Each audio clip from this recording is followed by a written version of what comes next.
वही भोपाल में डॉक्टर मोहन यादव की कैबिनेट की बैठक खत्म हो गई है। बैठक में कई अहम फैसलों पर मुहर लगी है। एमपी में निर्यात में 6% तक बढ़ोतरी हुई है। वही एमपी में अब किसान महासम्मेलन होगा, इस बात पर भी चर्चा लगी है, इस पर भी मुहर लग गया है। सीएम ने पीएम नरेंद्र मोदी को न्योता दिया है। तो देखिए, अहम बैठक आज होने वाली थी, जो बैठक अब समाप्त हो गई है।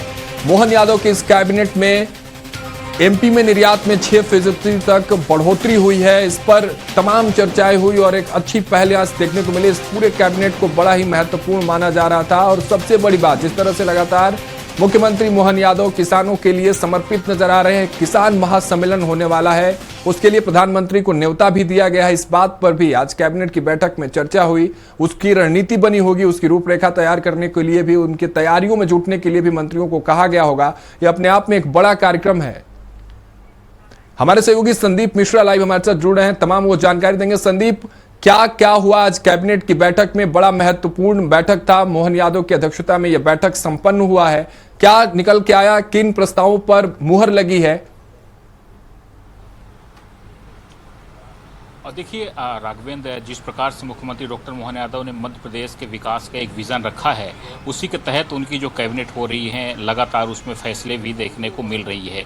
जिस प्रकार से हमारी देखिए सुबह बात हो रही थी, इलेक्ट्रॉनिक मैन्युफैक्चरिंग क्लस्टर 2.0 को यहाँ पर मंजूरी दी गई है।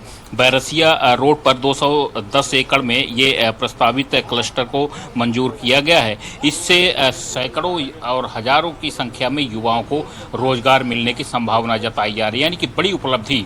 जिस प्रकार से लगातार मध्य प्रदेश और भोपाल में लगातार युवाओं को रोजगार देने की बात होती रही है, अलग अलग अंचलों को समृद्ध बनाने की बात होती रही है, तो उसकी बानगी स्वरूप ये आप देख सकते हैं। और जिस प्रकार से लगातार मुख्यमंत्री डॉक्टर मोहन यादव ने अलग अलग अंचलों में निवेश की संभावनाएं तलाशी थी, लगातार रीजनल इन्वेस्टर मीट किए थे, तो वो धरातल में उतरने लगे हैं। जिस प्रकार से भी आपने देखा था कि विपक्ष लगातार सरकार को कहीं न कहीं इन सभी मामलों में कटघरे में खड़ा करता नजर आता था, लेकिन अब वो सारे जो निवेश थे वो अब धीरे धीरे धरातल में उतरने लगे हैं। उसके अलावा अगर हम बात करें तो यहाँ पर किसान सम्मेलन को लेकर के भी बात उठी है, और उसके अलावा कई सारी चीज़ें जो अगर हम बात करें तो ई लाइब्रेरी कक्ष की भी स्थापना करने की बात कही गई है। जो गीता भवन है उनमें उनको जो ई लाइब्रेरी है उनमें गीता रखने का फैसला किया गया है। तो बहुत अलग अलग फैसले यहाँ पर सरकार ने यानी कि कैबिनेट ने दिए हैं,